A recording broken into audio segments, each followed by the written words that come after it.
Well, I'm so excited to bring this episode to you this week. We're going to cover more hot topics in cosmetic medicine and plastic surgery. And we've got some pretty darn hot topics this week. So I'm going to be covering things like Kim Kardashian getting salmon sperm facials. We'll talk about a new plastic surgery that Steve-O is threatening to get. We'll talk about Selena Gomez. We're also going to talk about plastic surgeons that operate on their wives or spouses and a whole lot more. So before we get started on hot topics and the hottest topics in cosmetic medicine today, I'd like to introduce my guest this week, Dr. Emily Levin. So Dr. Levin is a good friend of mine. She is a dermatologist here in the Metro Detroit area. Thank you so much for joining me today. I'm excited. Thanks for having me. So let's start because I'm sure my audience doesn't know you as of yet. I mean, some of them who are from the Detroit area may know you, but in general, all of our other followers throughout the country and even throughout the world, I'd love to get a little bit about your story of how you became a dermatologist. All right. Well, I grew up in the Detroit area, in Southfield and Farmington Hills, and I've kind of never left this area. I've always stuck around. I went to high school in Farmington and college at Michigan, University of Michigan, and then Wayne State for medical school, Henry Ford for residency, Beaumont. So I've never left. I'm a Detroit girl at heart.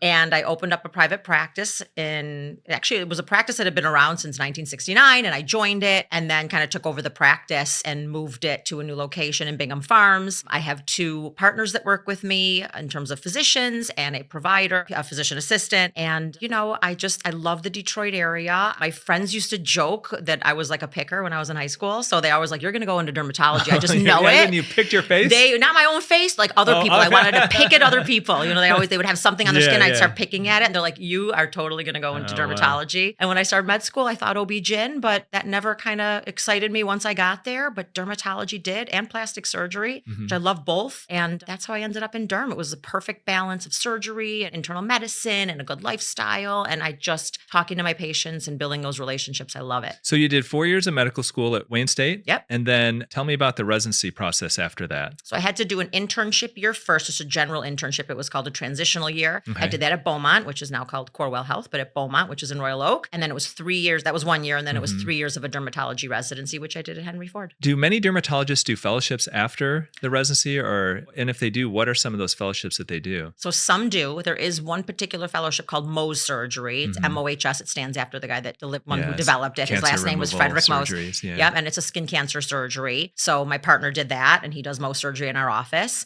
And then there are some other like laser fellowships, specific cosmetic fellowships that you can do. But most dermatologists, I would say, can do a variety of those things without doing the fellowship. There's very few fellowships post the general dermatology residency. What does your practice encompass today? What percentage of it is cosmetic? What percentage of it is medical? That's a good question. So each provider kind of has a little bit of a different angle that they do.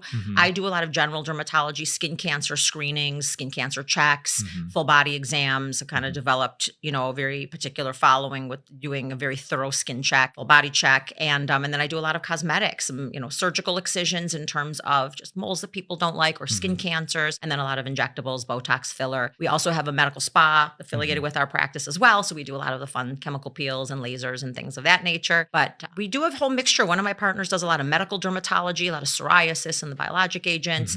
That's kind of his focus. And the other one focuses on Mohs surgery. So we all sort of have different focuses. And so how many years have you been in practice now? I've been in practice exactly 20 years. Yeah. Crazy. I think this is my 20th too. Yeah. Oh gosh, 2004. Yeah, we've been doing this we're old. We are old, but we don't look old. So So Desiree, who is my social media manager, has been doing the hot topics with me. If you've been listening to the podcast, you know that she's joined me previously, but I thought, you know what, let's bring a dermatologist who has a very different perspective than me as a plastic surgeon to some of these topics. And I thought it'd be very interesting because, for me, all my training after medical school, we do very different training. And my training obviously was in plastic surgery, but interestingly enough, there is some overlap between dermatology and plastic surgery, yet at least where I trained, dermatologists and plastic surgeons did not work together. There is like oil and water.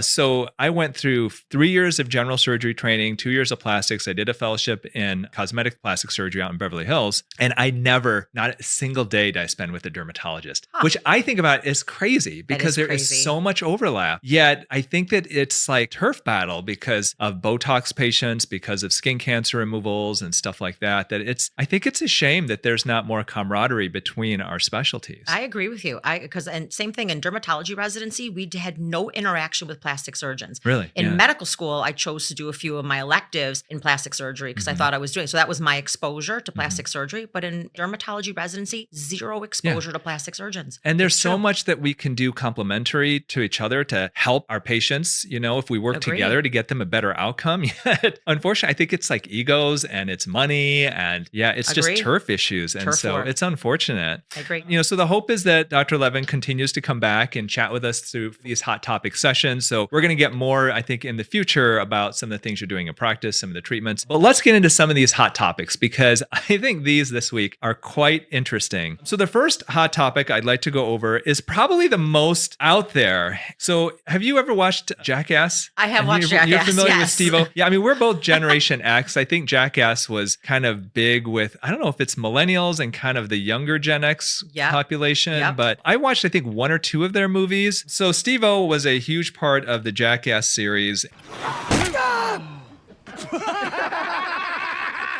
And he has announced, according to this article, wild plastic surgery plans that are not what anyone would expect. While appearing on the X5 podcast, the Jackass star announced he is planning to undergo a breast augmentation. Breast augmentation. I came up with the idea a few years ago to get a boob job, Steve-O explained, and just film a bunch of legitimately funny hidden camera pranks with me in disguise, in various disguises, and then revealing who I actually am, and just funny endurance stunts and whatever. Dude, it worked.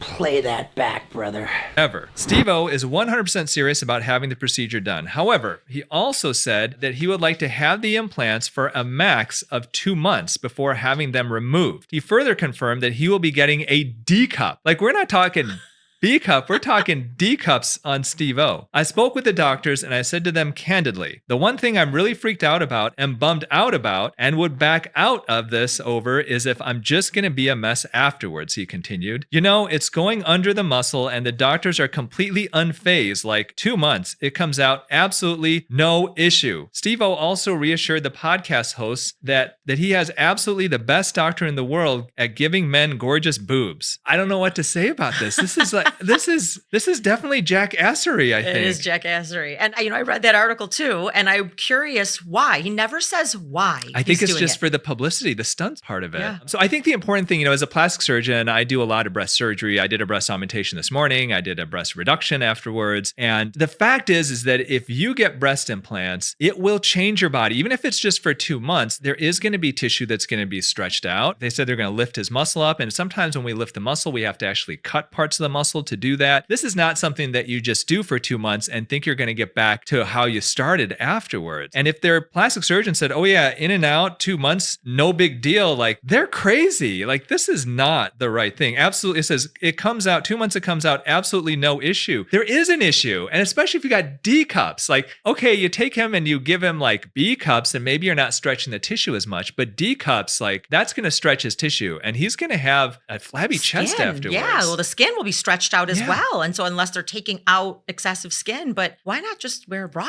for a couple months? I mean, why not just wear, a big... Yeah. And so, one of the things they mentioned in this article, I didn't read about it, is they talk a bit about body modification. And he's like, hey, I'm into body modification. And, I'm firmly like, if somebody wants to do something with their body, if they want to give themselves horns, if they want to, split their tongue or whatever, like that's your body, like whatever you want to do, that's up to you. But I also think as an actual board certified plastic surgeon, maybe not a board certified plastic surgeon is going to be doing this, maybe it's some other cosmetic doc, it's just not the right thing. And you have to say no sometimes. And unfortunately, there's some doctors who just don't. I agree. And I mean, I say no all the time because I agree with you. Like if you want to do whatever you want to do to your body, it's your body. But unless it's making you feel better about yourself in what I think is a healthy way. Yeah. I mean, this is a shock value situation. I think he talked about also having his butt pierced or something. We are really interesting in that article. Like he's very into this body modification for shock value.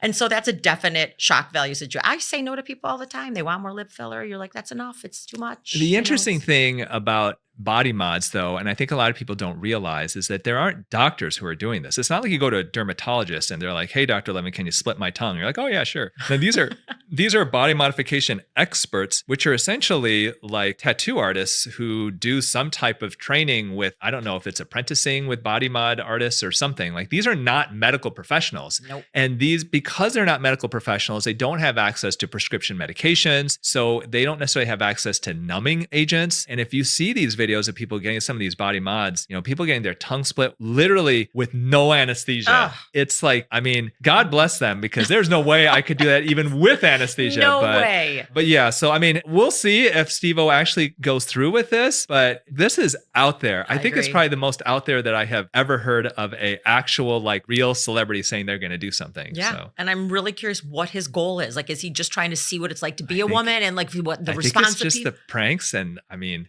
I'm curious to see who actually does the operation, because I mean, I can't think of any of my colleagues who would actually do it. But I mean, you know what? It's Steve-O. People, it's a celebrity walks in your door, and some people are like, oh yeah, they think they're going to get publicity and they'll do whatever. Yeah. So, well, jackassery, like you said. I agree with that. It's the only way to sum it up. All right. So speaking of jackassery, Kim Kardashian has recently gone, I think, on record of saying that she has had what are called salmon sperm facials. So when you think about salmon sperm, I know you guys are probably thinking, okay, salmon sperm. So does somebody take a salmon and they have the salmon ejaculate? I mean, do salmon ejaculate? Huh? Do you know this? Do they ejaculate, Justin? I was trying to find out how they extract the salmon sperm, but I could not find I don't know. out. Do they like turn the lights down real low and play some music and get the like massage the salmon?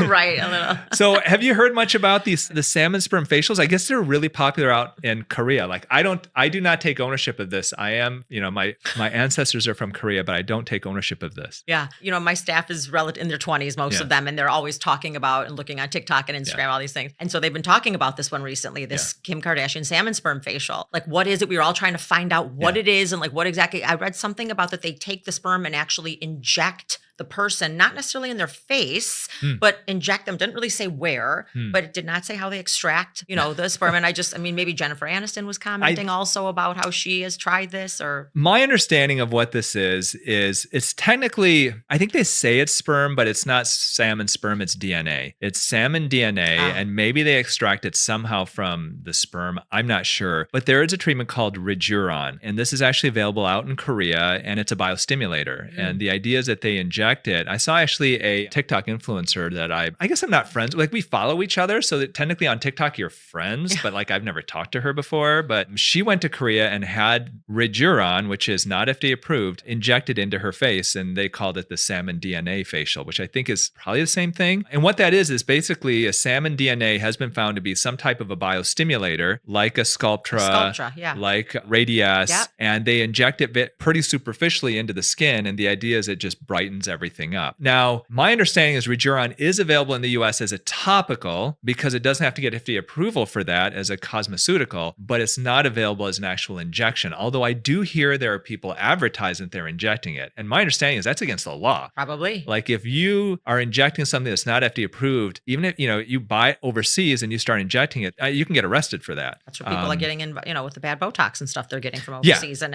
I get these like faxes of like cheap Botox that you can get. And so normally Botox costs us like $600 and I think $40 a vial for 100 units. For 100 units. But then I get these faxes I don't know how they get my number. And it's like, $300 a vial. Like, it's like crazy cheap. Because it's not the legitimate product. That's why.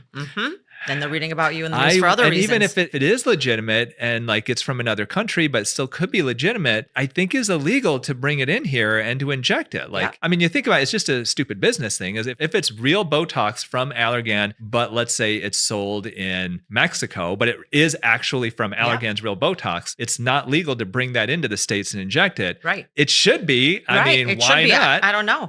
But I could see why black market stuff and stuff that's not FDA approved you can't bring in. But for some reason, I'm pretty sure that's against the law. So yeah, it's kind of interesting. I think we're going to hear more about this Rejuron. Do you do many of the biostimulator I type don't of do treatments? a lot. Allergan came out with a new product, the Skin Vive, which I think is a really small hyaluronic acid filler that you can inject superficially and it gives you that glow. So we tried that. But the biostimulators, I don't do a ton. I mean, I do a little bit of Sculptra, a little bit of Radius, in the hands, things like that, but not a ton of it because I like the hyaluronic acid fillers the best, the reversible. And I don't know, I'm comfortable with them. Yeah. So I agree with you. The Skin Vive we do, and I actually made a TikTok TikTok video on this. So Skin Vive, if you're wondering, it's one of the newest fillers from Allergan, and it's very different from the other fillers in that it's meant to be injected very superficially, not to like fill in wrinkles or plump up the lips, but to actually just more add hydration to the skin. Yeah. And so that's something that we do as well, but it's technically not a biostimulator because it doesn't actually biostimulate your tissues to grow or anything. It's just more of a hydrator, I guess. A hydrator, would be. yeah. Or give you the appearance of hydration. Yeah, we use Sculptra as well. And in general, I'm a fan of it, except it just drives me nuts because whenever I'm injecting, it always clogs the needle and just... And it treats some areas hyaluronic can't, like the cheek hollows. I feel like it's really tough to get that with hyaluronic acid, but with I think Sculptra, less it seems risk to be of the lumpiness. Yeah. I like to do actually the temples with Sculptra. I find that so easy. Yep. And I always worry with the HA filler that, you've got your temporal vessels there, and with Sculptra it's so dilute that it doesn't worry me. Yeah. But I don't use Radius. I don't see a lot of reason to, because the HA fillers are so much better and they're safer. Yep, agreed. And then I don't use any Bellafill as well. Me neither. Someday we'll talk about the permanent fillers, but so that's Kim Kardashian Salmon Sperm facials. This other one kind of got me a little sad, the next story. So we're going to finish up kind of our celebrity stuff here with this story on Selena Gomez. Selena Gomez shuts down cosmetic surgery speculation. Selena Gomez is shooting back at speculation she's had cosmetic surgery. The singer and Emmy-nominated Only Murders in the Building star shared a TikTok comment denying she's gone under the knife. Honestly, I hate this, wrote Gomez in a comment. I have Botox. That's it. Leave me alone. Her remark was made on a 2023 video shared by Marissa Barrio Nuevo, a Florida plastic surgeon's assistant who makes videos educating viewers about various procedures and often speculates on what work celebrities have had. I was on Stripes because of flare-up, Gomez wrote in her comment, many assuming Stripes was an autocorrect for steroids. And as we know, Selena Gomez is it lupus? She has some autoimmune disease. I think it's lupus. I think it is lupus. Yeah. And she's had a lupus diagnosis, and I think she's even had a kidney transplant. Following Gomez's response, Barrio Nuevo posted a second video directly apologizing to her on TikTok. I really hope Selena Gomez does not hate me, she began. I agree with you. I do think we should leave you alone, and I said that in the video. I totally understand you still not appreciating it. She really said, I really do mean the best, so I apologize if this rubbed you the wrong way. Well, Gomez saw this follow-up and responded once again, commenting, quote, I love you, not about you. I get sad sometimes, unquote. So this kind of brought up, I myself have done celebrity before and after, like what did they have done? What might they have had done? And I kind of read this, and one of the things that I myself have always stayed away from actually is Selena Gomez, because I know that she's had, medical issues, and then, it makes me sad because like the fact is that, she's like, I had Botox, let's leave me alone. And then she actually went back and left a comment, like a really nice comment, like, I love you, not about you. I get sad sometimes. I'm just like, I think we forget sometimes that these celebrities are real people and they may actually read the stuff that we create. What are your thoughts on kind of commenting on celebrities? I mean, have you done any of that? Like, do you have like pressure to do that sometimes? Yeah, I don't. It's interesting. The ironic thing of being here is that I don't really go on social media much at all. Mm-hmm. And I really believe that, again, it's what makes somebody feel good, if what they want to do with their bodies. And so anyone else judging, people do all different things to their bodies to make them feel better. They maybe workaholics, they exercise a ton, or they eat certain diets, whatever they do, they, piercings and whatever. We shouldn't be judging any of it. I mean, we really shouldn't be judging unless they're doing it for the shock value, back to Steve-O. Like, I mean, if we're doing it for the shock value, sort of fair game a little bit. Mm-hmm. But, most of the celebrities are just like us. They're just trying to be their best self. They're trying to look their best naturally. And they have days where they're more swollen and they have days where they're bloated. And, to comment on each day, I mean, people could go crazy about my different look each day, with what you look like and how you feel. So I've always stayed away from that. And I don't get a lot of people talking about it in my practice. And it's just something we don't sort of focus on. Yeah. Many years ago, I started becoming one of the go-to people for a lot of these tabloids to call, and they still email me and call me all the time, where it's like, hey, let me send you these photos. And back when I started my practice, that was something that I actually did a lot of. And for me, what I tried to do was try to, make light of it and not always be positive about it. And so then, they would send me sometimes people who like really look bad, and it's just like, oh. And so most of the time, a lot of times I would turn them down. And then the ones I 100% would always turn down is like, oh, this person gained weight. How much do you think they gained? And it's like, geez, I'm not going to answer that question. Not going to touch it at all. And so it's something that I myself have struggled with because I get tabloids email me all the time for it. And for a while, then what I did for many, many years is just comment positively. Like if somebody looks good, like, hey, I think that person, like Brad Pitt's like Benjamin Button, he looks 20 years younger. He looks fantastic. And maybe say, hey, he may have had this, because I do think that there is helpful for the general population to know that celebrities don't look as good as they do naturally. Agreed. And I think that when they say that they haven't had anything done and you look at them, you're like, you're 50 years old, you have no wrinkles on your face. And you're like, oh, this is olive oil. Like that's BS. And I think you're doing the general public a disservice because normal people look in the mirror and they're like, why don't I look as good as this celebrity? Like they don't have plastic surgery. And I think that it's helpful for quote unquote regular people to know, actually, this celebrity had $20,000 worth of work done. So do not put yourself on the same plane as that celebrity thinking that you should look that good. I agree. And I don't know why it's not become a trend for celebrities to go in that direction and acknowledge what they've had done, since they're always, double-edged sword between them wanting, famous, and yet they want to be left alone and they want to live a normal life. And yet, you're put up on this pedestal and acknowledge what you have a trainer, you have a cook, you have a chef, you've had Botox, you've had a little filler, you've had a little laser, then you're, more relatable and you're decreasing this whole body image disorder situation. I wonder how much of it though is like celebrities want to keep a little bit of the mystery of like, possible. They want people to think that this is just, they just look beautiful naturally. They were brought up on high from God to like just look great on earth. And I mean, I think that I agree with reality shows. There are some people who are very open to showing all the good and the bad, but then there are others, I think, especially when you're looking at like A-list celebrities and stuff who really, I think, don't want people to know this. And I think too, there are celebrities who struggle with it, because they see, especially you see women who, are past the 25, 30 years old. And it's like Hollywood and tabloid stuff, they're not kind to them. Not at all.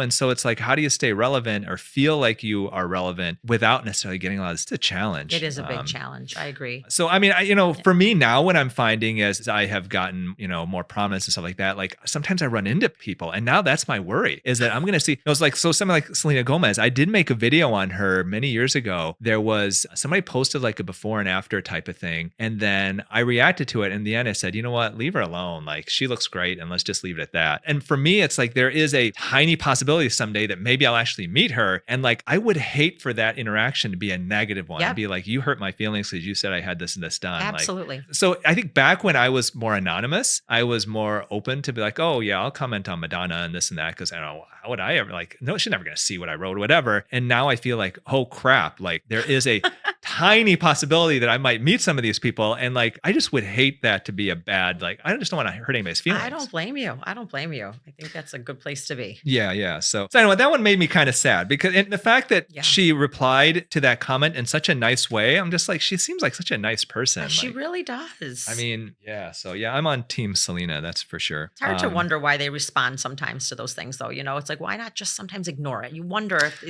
the question is why get defensive, but then I understand the defensive. And so why do celebrities sometimes engage in so many of these? It's hard. So I made a video a couple years ago about rosemary oil because there was one study that showed that if you use rosemary oil on the hair, that can help potentially grow hair. And so this guy, and I'm not going to mention who he is on TikTok, made a video very recently blasting me on it. And first of all, saying, this guy who makes his living preying on the insecurities of women is now spewing this BS about rosemary oil and this and that. I'm a biologist. I know this better than him and blah, blah. Not to mention that there are so many dermatologists who've come out saying, hey, this rosemary oil can potentially help with hair growth. Yeah. And so he's basically blasting me personally. There was that thought that like I should go in his comments and be like, like say something just mean, but like, because that would give me a little bit of, I don't know, I guess it would make me feel a little bit better because I'm sticking up for myself. Right. And not letting somebody go and blast me in public and just being like, hey, I'm going to ignore it and be like bigger person. Right. So, I mean, this is different with Selena. There is kind of that thing of like, what, somebody's blasting you, like you want to stick up for yourself. Yeah. But then the problem comes in social media is if you do that, especially if you're on their turf, then people start jumping on you. Yeah. Because I have a friend of mine who's a dermatologist, very well known, who fell into that and went into the comments, was trying to defend herself from these trolls, and the trolls just are jumping on her, and then it was just bad. Yeah. So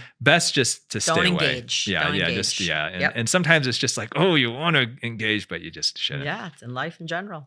It's a good lesson for life in general, Yes. Okay. So we talked about the salmon sperm facials. Another thing that's kind of gross sounding, but is really popular are these snail slime creams. So these creams started in Korea, where a lot of these kind of odd things start. They have now gone viral on TikTok. I'm assuming on Instagram. I haven't seen them a lot there, but what are your thoughts on snail slime creams? Have you tried it? And do you think they work? I actually have tried them. They used to come TNS ampules. You remember these? Do you ever remember this? There was a product, I think it became Those are growth Biopel. factors. They were growth factor, but they were from snail mucin. Oh, they were growth factors from snail, and you'd crack the ampule and you'd use it like post-procedure. And I remember thinking, this is snail mucin. This is going to be disgusting. And I've tried other creams that are from, sperms of this and that, and they smell awful. And so you're like doubling the psychology of how gross it is. It smells like if you were thinking about right, like mucin and sperm.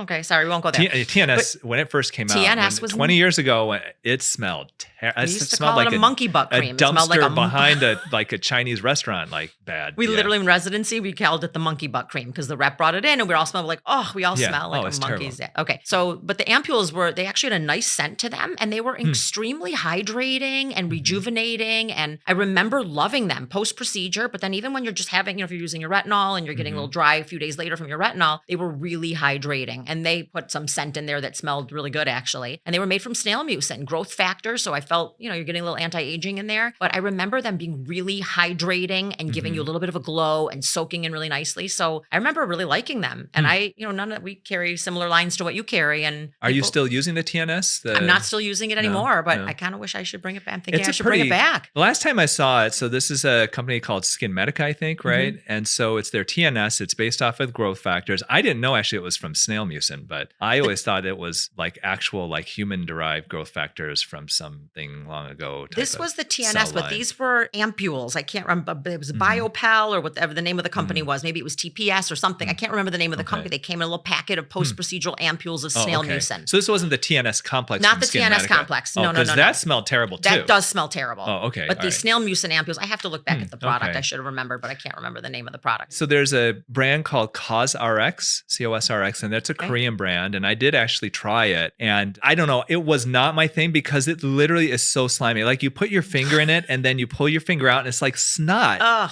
it's mucin. I think, it's just the consistency for me, I just could not, like, it's not Get my over thing. it. Yeah, because it just literally felt so slimy. But once, if you've got like super dry skin, if you've got real dry, irritated skin, I could see how that would be beneficial. But I just would feel like I would do this to my face and you'd pull it out and there'd be like all these strands still sticking to it. Ugh. A superhero has done that at some point. I mean, if they can mix it into it's something that makes it more cosmetically elegant, as opposed to being so muciny and like, because you can't put something on that sounds like the actual nasty thing that it is. You just can't. But maybe if they mix it into some other things. Who knows? But there are some people who love it and you can get it pretty inexpensive. My question, and I read somewhere that they get the snails, and I don't know if this is true, but I read that they basically put these snails in a dark room at night and the snails slither on and you've got some guy basically running behind the snails, like grabbing it, like, I don't know, like little shovels and stuff and like grabbing the snail and the slime and collecting it. I mean, I have to assume that there's a more automated way to do it, but I read somewhere that that's what they do, is that they go along like glass and some dude's like scraping the glass behind it and stuff to collect it. It seems like you need, with as much as they make of this stuff, just it seems like there has to be a better way to make it, but I don't know. I don't know either. There has to be, but it's not a job I'd want to have, is scraping the snail mucin off the glass.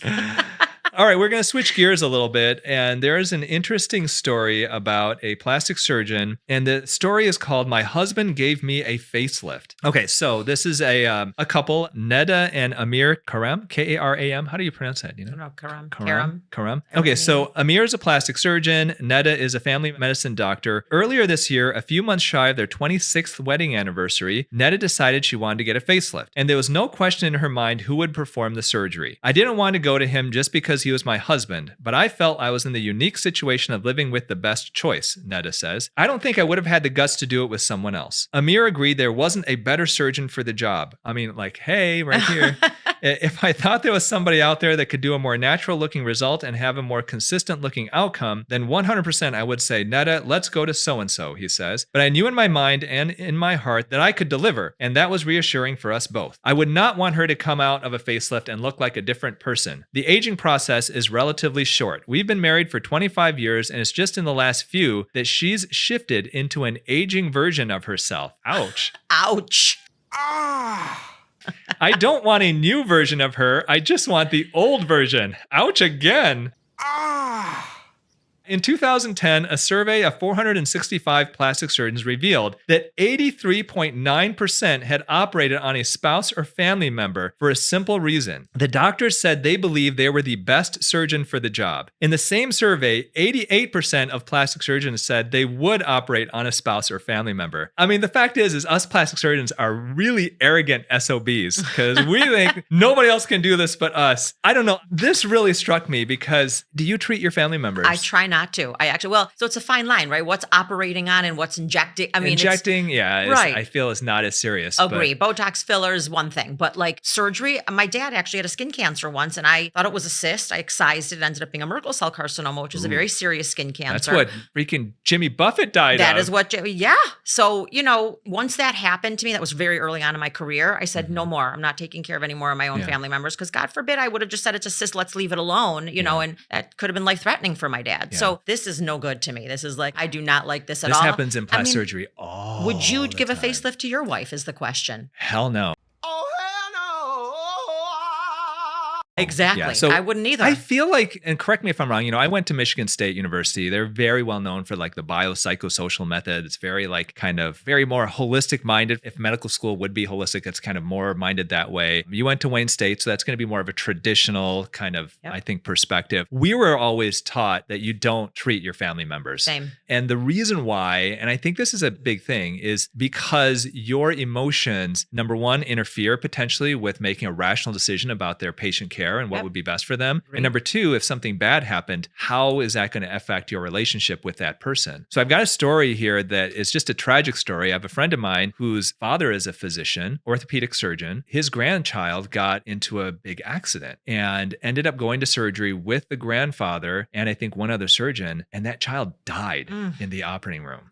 And can you imagine how you would feel as the action, like if it was your grandchild, number one, and that child is going like downhill. And this wasn't this is actually orthopedic surgery. Yeah. We're not talking like, this is a trauma operation. Like you're bringing this child in for an orthopedic operation that there's no reason why they should die from it. And yet the child died. And can you imagine how traumatic it would be as the actual grandfather? And then how would that impact your relationship with your child, who is the parent of the child that died? And just like, there's so many ripple ramifications of this that I don't understand this. Yeah. Like, my wife and I have just talked about this as a general thing. And, and there's parts of me that have said, yeah, if you ever consider having plastic surgery, there is that part of me as a surgeon that's like, I feel like I would want the person to do it exactly like I tell them to do, like do it like I do, but I don't want to do it. Right. I shouldn't do it, because of all these reasons. Yep. There still, as a surgeon, is that arrogant part of me that's like, if another person does it, I want them to do it my way, not their way, because I feel like my way has been so well thought out and all that. And I'm sure every surgeon thinks that. I have, however, operated on my wife once. I took a lipoma off of her once. Oh, okay. That's fair. And that was really annoying her. And we're like, hey, we came in on a weekend. We're like, let's just take it off. And that was the only time I've ever operated. You could have sent her to me, Tony. You could have sent her to me and that would have been. There you go. But I agree with you. There's so many layers of unethical parts to operating on a family member, especially under anesthesia and complications. And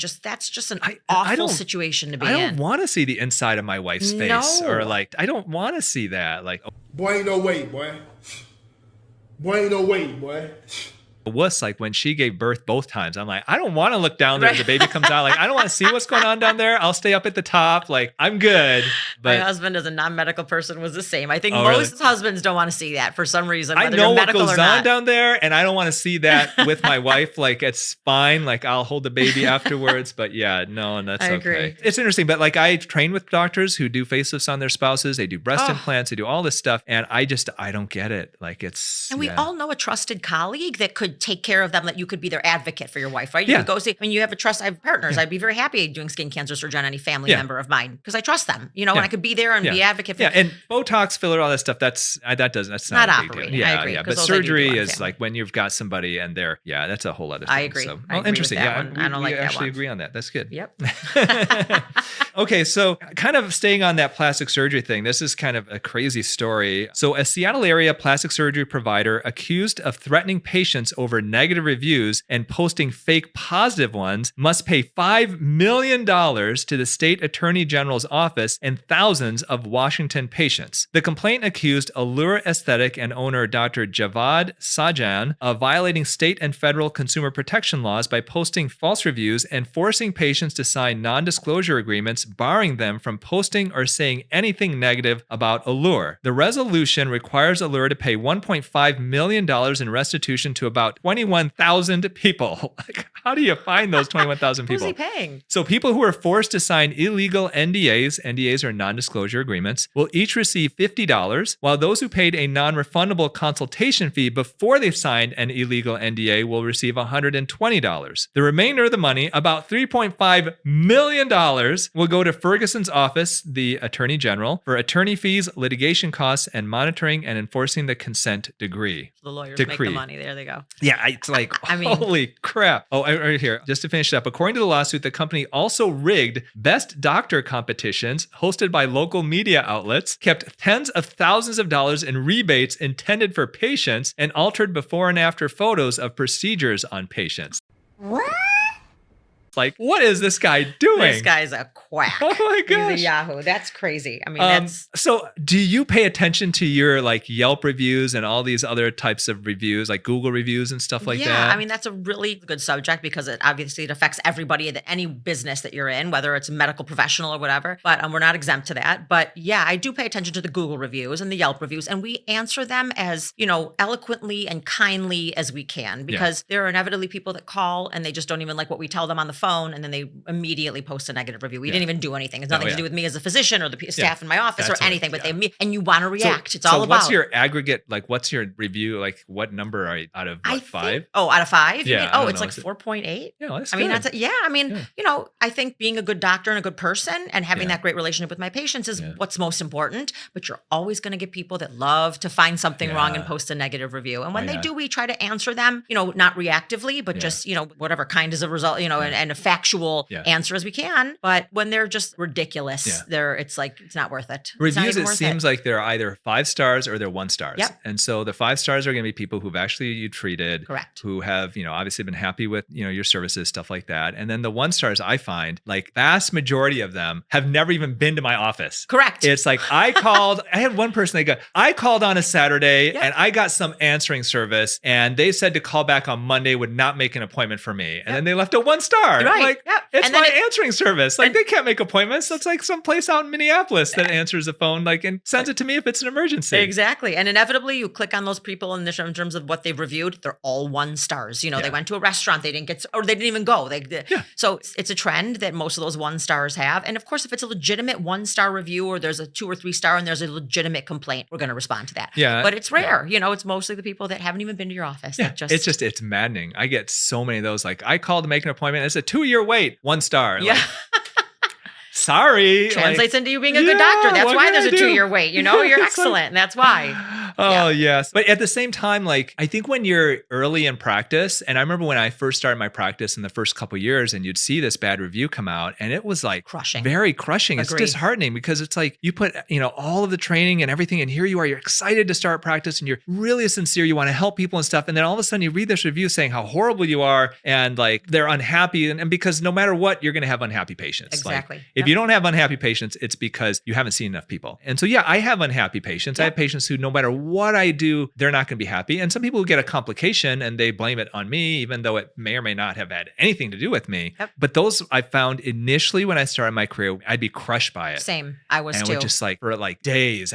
what did I do wrong? Right. Am I a And, bad physician? Did I do what did I do? Your intention was always good. You didn't intend to do anything wrong, but complications happen, things happen. And, Do they still bother you if you see a bad review? They don't. Not at all? If I see one that's a legitimate, they were met with, it's so rare because I have such a wonderful staff, but If I see one, it's very rare. We usually can address it, even we can get a sense from a patient that they're not happy or something. So we try to address it prior to them maybe being able to leave a review. But, if I see one they're mostly, none of them are legitimate. None of them are legitimate at this The point. ones that bother me, and I don't see many at all, like there's just been a couple over the last, I don't know how many years, would be like somebody who's had surgery and they felt that I did not listen to them enough, or like I did not address their concerns. Like I've seen a couple of those. I don't like, for me, it's like, I don't know where they come from, because I feel like I'm so in tune with my patients and I try to spend as much time as they need. Yeah. That's the time I spend with them. Like, and a few times I've read that's when for me, I felt hurt by it, because it's like, it's always like my number one priority is taking care of my patients. And if anybody ever feels that they're not getting that from me, that's what I feel is hurtful. Because it's like, dang, how did I give them that impression that I didn't care about them enough? Yeah. Like, and those are the ones, if somebody's like, oh, I can't stand him on TikTok, or, I don't like his hair or whatever. Right. Like that, whatever. It's Same. those are the only ones now for me, is if somebody has an outcome that they're unhappy with. And especially if they're like, he doesn't care, or he didn't, he rushed me through or something, which I feel like I make such an effort not to do any of that. That's to me what bothers me. But luckily that is rare. The other thing I found really interesting here is that he was rigging best doctor competitions. So I'm sure do that? Do you get these ads all the time, don't you? All of the like, time. Buy this plaque. You are, you've been top voted. doc. Yep, you've been Buy voted. this plaque. It's $300. You put it up in your office and stuff like that. Nobody cares. I feel like there are ones that are actually real and there are ones that are total BS. And the problem is that the public can't tell the difference. Like in general, it's not clear. Even to practitioners, it's not clear. I think once you've been in practice this long, honestly, like it speaks for itself in terms of like your reputation, that I don't need, yes, we've all been those top docs or whatever. It's from that mag, but it's really a popularity contest. And it's about people, because I've had doctors email me, can you please vote for me for the top doc? Can you please vote for me? And it's like, really? Like my vote's I'm going busy. to really make a difference. You got a 2-year wait list. I have a long wait list. Like it's, that to me is a top doc. I don't need to. At the same time, like early in my practice, like I wasn't on any of those lists because nobody knew who I was. Early on, it's harder. Like I just won our Detroit top, it's like best of Detroit. And so I knew I was nominated and I'm like, oh, that's nice. And so of course I'm like following it because I'm like, it's actually legit. And I actually won this last, so that I haven't gotten the magazine yet. But there are ones that are real. And then there are other ones that you basically buy. And then there are ones that, it's just people put plaques on the walls. I know. So, well, they want your money for the plaque. That's what they know. But it does feel good when you win, because it's like, oh, people actually voted for me. That's really nice. I've won a few of them. I won a number here in the area, and it's kind of, but then there's some like where I think what they do is they spread the wealth, because like I won one from the Detroit Free Press, and then I think this was just a few years ago, and then the next couple of years after that, I wasn't even on like the top 5, and so I think they just try to like circuit through, because some of the names on there, I'm like, this doctor's one of the top 5, right? And it's like, no way, like this, know. no, it's not, It's like everybody gets a trophy. But when I win, it is legit though. Yeah. Okay. Of course it is. Of course it is.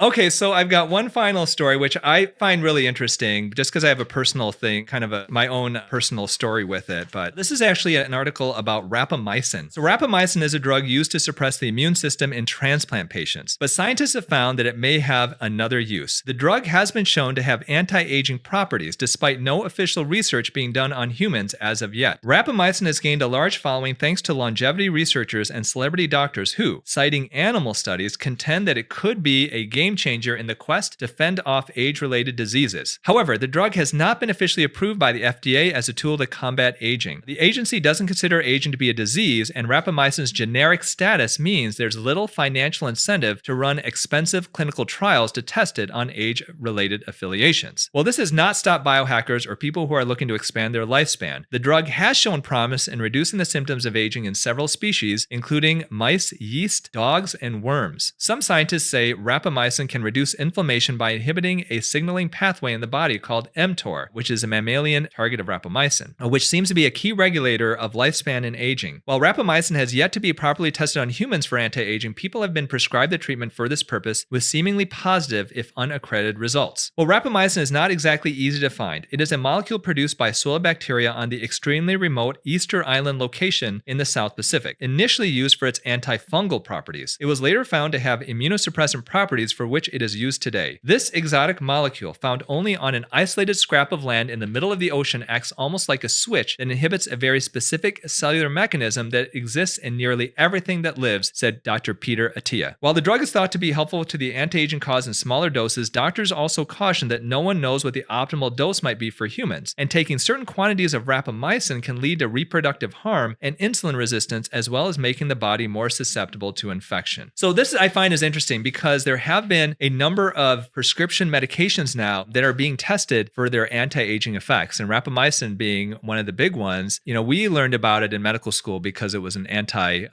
rejection drug. Now, my family and I, we actually went to, I don't know if you knew, Easter Island. we went to Easter Island many years ago. Mm-hmm. And have you ever been there? I've not been there. It's as remote as it can be. So you fly to, I think we're in Santiago, Chile, and it's owned by the Chilean government. And you take a 5-hour flight from Santiago to the Pacific Ocean, and it's this remote island in the middle of the Pacific. And when you actually land on it, there's a little airport there, and there's literally one flight in and one flight out a day. The same plane comes in and out a day. There's one other plane on the island, which is a military like supply plane, and that's it. The runway, so it's the island, it's kind of like oval type shaped, and literally the runway goes across the entire island perpendicularly. And at one end of that island is this volcanic crater. And at the bottom of the crater is this kind of swampland area where they discovered rapamycin. And so this is literally 4.5 hours from anything else. And it's the only place that you can find rapamycin is in this crater. And they say there's all these different things in there, like different substances that there's only found in this one place on Earth. It's really fascinating. So if you ever get a chance to go, it is gorgeous island. Obviously, they got the muai, which are those large, big stone heads, which are really fascinating. But it's literally like to drive all the way around, it's maybe like 45 minutes. It has one downtown area with like no stoplights. There's like one Thai restaurant, one Chinese restaurant, there's like one Italian restaurant. It's fascinating and so remote. A lot of like people go surfing there, beautiful island. But I found it fascinating because when we were there, we were actually doing a tour, and the guy was a native of Easter Island, and he was telling us about rapamycin. And he's like, we're so proud of this. You can only find it here. And this was before I even knew about its anti-aging properties. Now we know that this medication, it's really on the cutting edge of anti-aging research. Are there medications that can actually cause you to live longer because they're activating longevity genes, essentially? Yeah. Or they're shutting down those genes that cause you to age prematurely. The other one that people talk about, which is very commonly used, is metformin. And the fact that metformin actually has been found to also have potential anti-aging properties. And two medications that are generic, they're not that expensive technically. But the issue with these medications, and why I wouldn't say, if you're listening to this podcast, you're like, oh, well, why don't I just start on metformin? Or why don't I take my spouse's metformin? It may help me live longer. Is that the same medications that can potentially slow down the aging process? The idea is that it's going to help with, let's say, senescent cells. So these are cells that reach their peak of their lifespan and then they stop dividing. Are they treating these senescent cells, cause them to divide again? And then you start thinking about cancer. Right. When cancer basically are cells that continue dividing and they don't stop. With aging, one of the reasons why we think we age is that our cells basically get to that point where they're senescent. They can no longer divide. And when they're no longer dividing, they're called zombie cells. And these are one of the reasons why people believe we age. And so it's how do you reverse that process? Well, that same process may last longer, but how do we know that as you get older, all these tumors aren't going to start showing up and stuff like that? Yeah, that's always the question. I'm curious if the people on Easter Island know of its anti-aging properties. So I think that this stuff with the anti-aging stuff has been so recent. We were there probably, COVID was 5 years. So we were probably there like 8 years ago. So I think this was even before people really started realizing this. Because I remember when we were there, I was like, oh, wow, this is like rejection medication. It's found in this like remote place, like on this tiny island. And now to know that some people are thinking that this could be almost a panacea for aging is like crazy. I'm picturing you landing there and all these youthful people, they're keeping their secret, but they're out in the sun all day and they're out fishing. Little dose of rapamycin and they're good. But they're also, they're South Pacific Islanders. So they got the great melanin in their skin. So, that'll be a good one to watch actually, because I'll be very curious about that. We're always looking to live longer, but when you live longer, then you're just asking for sometimes more trouble. Yeah. So it's part of it is discussion some people have. And this is kind of an aside. I've done a lot of podcasts lately and some people are like, why is it that now that people are using more sunscreen that we're getting all these skin cancers? Back in the, when we're, 100 years ago, there was no sunscreen and there was not nearly the amount of skin cancer that there is today. And so people are using this as an excuse to say, well, sunscreen causes skin cancer. Mm-hmm. And I think that one of the things I tell them is, I'm like, look, back when you're talking about that we didn't use sunscreen, people didn't live as long as they do now. And yeah, at that time, the lifespan may have been 45, 50 years. Right. And now we're living to 80 years. Like, we're not seeing that many skin cancers in people who are in their 30s and 40s. It's as you get older, Yep. that's when it's coming out. And so it's like, oh. And there's so many other factors, the ozone layer. And, did people go to dermatologists? There wasn't the awareness of skin cancer. So there's all these factors, but the living longer one for sure. I mean, people I think didn't that's a big part of it. Yeah. I hear that one a lot. That one gets my goat every time. Oh, really? It gets me every time. I think for me, I think that's a very simple way to explain it to them. There's a lot of other things I think too. I think it's multifactorial. There's so many environmental causes, and we can definitely talk about this in a future podcast. Yep. But so where can people find Dr. Emily Levin today online? I know you don't do a ton of social media, but we do want to send them to your practice as well as your social media handles. Yep. So my practice is called Northwest Dermatology Group. Our Instagram handle is Northwest Derm Group _Covet Med Spa. Northwest That's Derm. long. Yeah, it's long. It's long. I know. I told you I'm not a change big that. social media person. So I'm not a big social media change person. it to Dr. Emily Levin at Dr. Emily Levin. I should. I No, really it's should. not. I thought there's probably another Dr. Emily Levin. I'm going to use some social media consulting from Dr. Youn when we're done here today, actually. But yes, our practice is in Bingham Farms. You can find us online at nw-derm.com. So that's an easy one. And yeah, we're in 5 days a week and we handle all dermatology, any needs, dermatology, cosmetic needs. So if you're in the Southeast Michigan area, you're looking for a dermatologist. If you're in the state of Michigan, then Dr. Emily Levin is our go-to. My family goes to her and we're family friends. Thank So you. we see each other. She's fantastic. If I need to have a skin cancer taken off my face or body, I would go to Emily. So check out her practice. It's Northwest Derm. They're in the Metro Detroit area. Check them out also on Instagram. And this was a lot of fun. Thank you so Tony. much This for was joining me. a lot of fun. Thank yeah, you. I appreciate I enjoyed it. So thank you so much, everybody, for listening and for watching. If you've been enjoying this podcast, once again, if you could leave a rating or review on iTunes or on Spotify, it helps me spread the word. And every week, once again, we'll give a quick shout out to somebody who does. Otherwise, as usual, remember to eat real food, use clean skincare, and auto-rejuvenate before you operate.